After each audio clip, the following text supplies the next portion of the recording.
आता मी आहे मॅगझिन चौकात, जो भोसरीकडनं रस्ता येतो त्या चौकात आहे.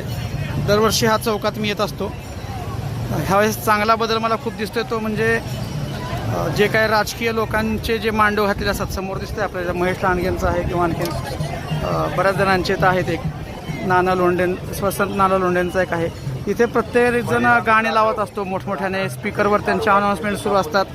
त्यामुळे वारकऱ्यांनी नाराजी व्यक्त केली होती की संपूर्ण पालखी मार्गावर अशा प्रमाणे जोरजोरात स्पीकर लावले जातात, त्यामुळं आम्हाला अडथळा होतोय भजन म्हणण्यात. तर हे सगळे प्रथा बंद व्हावी स्पीकर लावण्याची.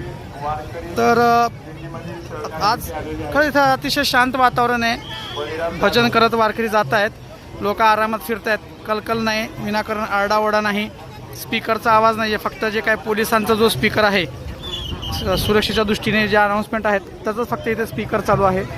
अतिशय म्हणजे खरं तर ह्या गोष्टीचं स्वागत केलं पाहिजे की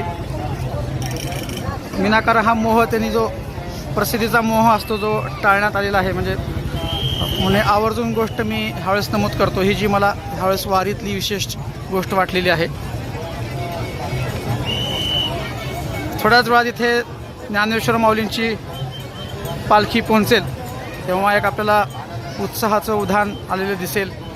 अधूनमधून पाऊस पण पडतोय, असं म्हणजे पावसाच्या एकदम वर्षावामध्ये वारकरी पुण्याच्या दिशेने निघालेले आहेत. एक छान वातावरण असं बघायला मिळतं आणि स्पीकर बंद केल्याचाही आपल्याला फायदा झालेला दिसतोय. धन्यवाद.